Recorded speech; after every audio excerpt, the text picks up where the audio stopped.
Today we're talking about two lessons, like racing and life lessons, that we can take away from the race weekend that we just had.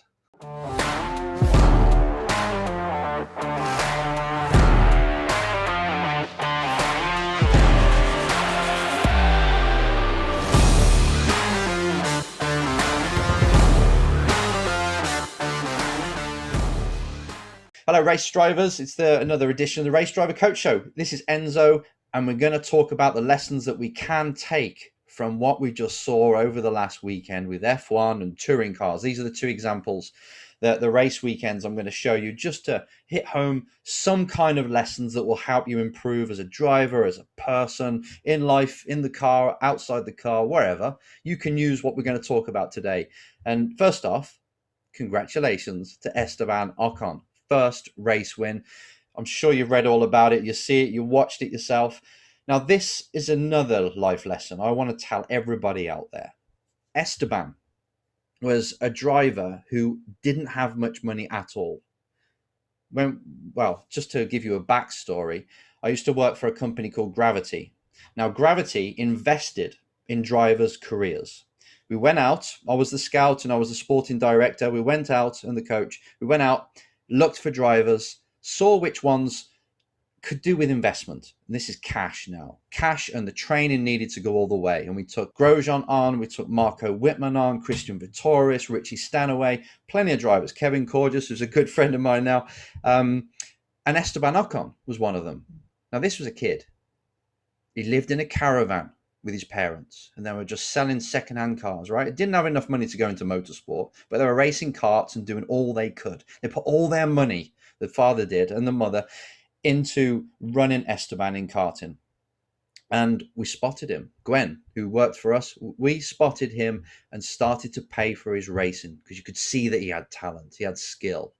And then we paid for his Formula Renault and his F3, and then the Gravity program stopped, so we had to find other ways of getting money for his career, and that's when Toto Wolff and Mercedes stepped in and helped him out. So I just want to, first of all, just obviously, well done, Esteban. We've already spoken on messages, but it's to say to everybody out there that it is possible. Now, you know that it costs millions, tens of millions, to get a driver from karting to F1. You pay $250,000 for Formula 4, you pay $1 million for F3, F2's $2 million, this is just dollars, and then F1, who knows how much that costs. Hopefully you've been picked up by a program by then if you're quick enough. If not, you have to pay your way in. It's tens of millions, so you have to buy a team or something to get in. So it's not easy, but if you have the skill and the hard work, and you can promote yourself, you can call people up and sell yourself, you never know what will happen. Obviously, you can't be a 50-year-old, never having raced and wanting to do F1. Well, I'll never say never, but it's not likely. So if you're young and you've got the work ethic, you are fast, and you can afford just them initial years in racing, enough for you to prove yourself to somebody. So you've got something to sell. It's all possible. And it was the same with Hamilton. He wasn't a moneybags. Same with Bottas. So the ones at the top, a lot of the ones at the top, did not have the millions in the bank account like people think. They just attracted the attention of people who could pay for them, or who were in a position to offer them a drive. Never give up on your dream.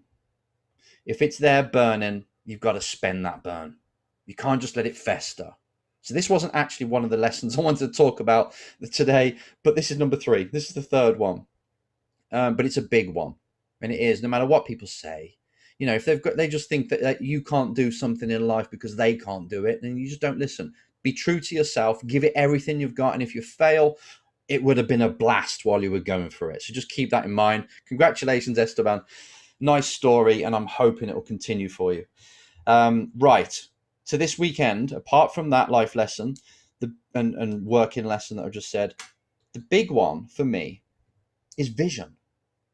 Now, you've heard me spoken about vision, and as a driver, when you're in the cockpit, that means where you look at in the corner. So if you're approaching a corner, it's a normal right-hand corner, what a lot of drivers do, and you found yourself doing it, and I did it plenty of times, and I still do it now, to keep reminding myself not to, is you'll get to the braking point, you'll position the car, you'll get to the braking point, and you'll just be looking straight towards like a turning kind of point, right? Turning area, well, basically just looking ahead, looking quite shallow to the floor, and then at the end, so you start braking, and at the end of braking, you look into the corner and you turn in, which might sound okay, but that is very shallow vision. That's basically looking in an area where you're not really serving the mind. You're not telling the brain what's coming up next. You're not planning ahead. You're not really driving. You're driving too close to the problem and not bringing yourself back from the problem. And that's what we saw in a lot of the crashes from this weekend. From the beautiful Bottas crash that made the F1 race so good.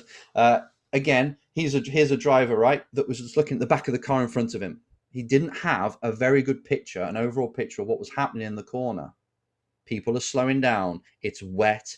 You're kind of near a white line, so you better be careful. There's cars behind that'll hit you if you mess up. Don't get too close because you're going to lose downforce when you're too close to the car in front. So brake a little bit earlier, make the apex, and away you go. But no, broke a little bit late. Then obviously when you're catching the car in front, all of a sudden you can't help it, but you brake a bit harder, lock up, bang, you've got them. But what Ocon did, and you saw it with quite a few people, also Vettel, they saw what was going on. They lifted off early. They took a nice wide angle snapshot of the whole situation that's just about to unravel, and then they adjusted accordingly and got through the corner. I think Ocon was second and Vettel was third at that point. This is the difference, and this is what people forget. And we saw it in touring cars as well. You see somebody spin off. It's having that lack of awareness of what's going on in front that causes shunts. That awareness is vision. You look. You have a sense for how things are going. You look through the windscreen of the car in front just to get a snapshot. You see cars spinning, then it's like, okay, take a breath. Find out what's going on. The problem is the person behind has to be thinking the same as well, otherwise they hit you. So collectively, drivers, be a bit more aware, especially on the first lap, is what is unfolding in front of me and how can I position the car so I can actually see more. Okay, somebody might dive bomb you, so you'll lose now and then a position, right? But overall, the law of averages is if you see what's going on and you adjust accordingly, you can usually undercut people, make a better decision in the process of shunts going on everywhere. You can be the one who comes through the smoke and through the other side. And you see it very often, just twice, like I said, this weekend, but it happens all the time. And it happens in races when it's just 2 on 1 or there's less cars involved. And vision is the big one. So like I said, looking into the corner, like 200 meters away from where you are, depending on the corner. And you'll see drivers do this. And it's usually the very quick ones as well, actually, when they're on their own, if they're not being hypnotized by cars in front and getting carried away with just looking too shallow. What they'll do is as soon as they're starting to brake, right, they come to a braking area, they'll position the car and they'll brake, but they'll be looking into the corner really early. So even though they've got another 150 or 100 meters braking forwards, they're not looking forwards. They're looking around the corner to their true apex. They're thinking, right, I'm braking at the minute because all I'm thinking about is a turning point and how I want the car to be pitched and how I want it to feel, where I want the weight on the car. So I'm braking thinking of that, and I'm looking into the corner. And I'm looking into the corner earlier than everyone else because I want to tell the brain what it's planning for. And if you plan ahead like that, you'll be more accurate on your braking, more accurate on your turning point, more accurate on your exit power point. And now when you're turning into the corner, so you've done the braking, you're turning into the corner, you're already looking way ahead. Now you're thinking exit. You're not thinking apex anymore. Even though the apex is the next thing up, you're thinking exit. You're planning your exit power point. And if you keep, so the drivers here, you keep the mind ahead all the time, just basically to what the next thing is you're planning for, you will drive smoother, more consistent, be more relaxed, everything happens slower, and you'll be in control. That is the driving lesson. Always look ahead.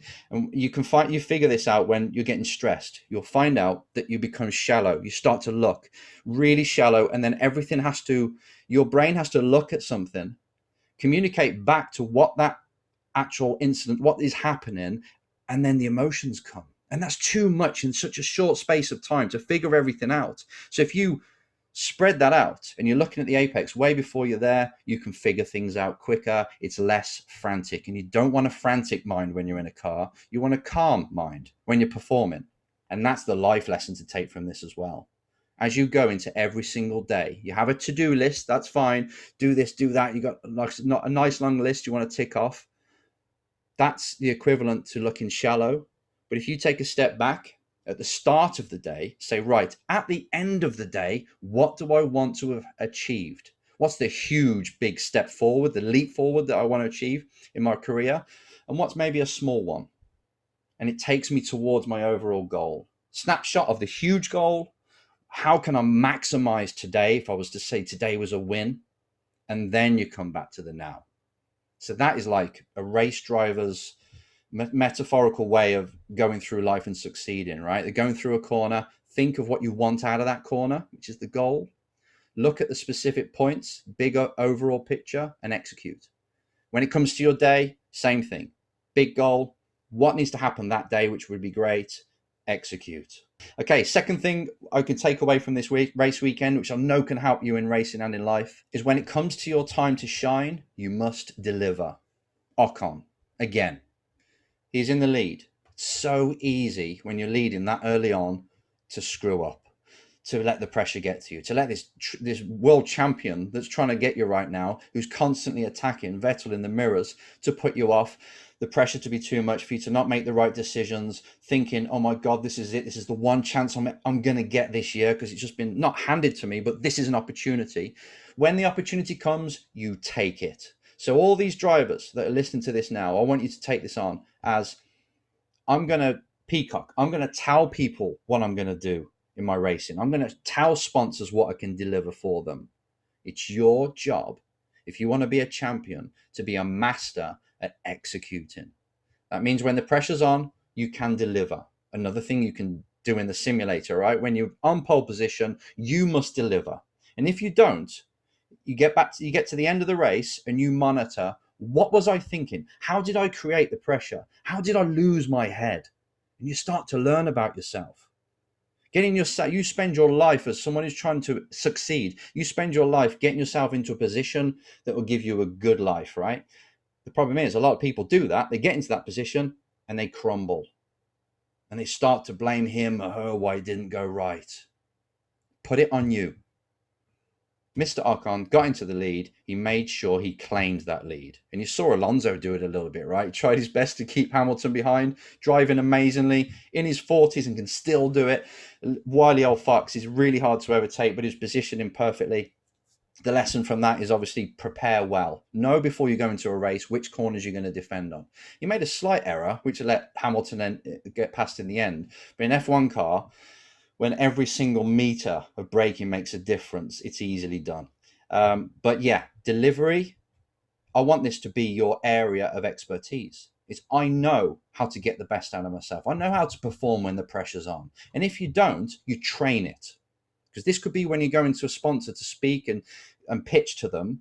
If you crumble and you get worried and you start to sweat and you can't deliver the message that you're trying to deliver, then that's what you need to work on. Confidence and focus, and you being at your best when you need to be at your best should be something you drill and train every day.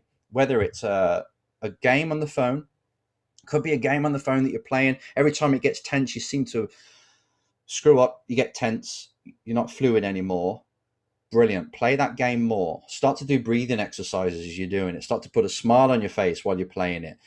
Make it less important in your head. I'm just playing one shot at a time. On the simulator, train it again. Get into the lead and see if you can maintain the consistency and confidence. In real life, really make sure you put yourself out there. Put yourself in positions that forces you to perform, and then train the ability to perform in them environments.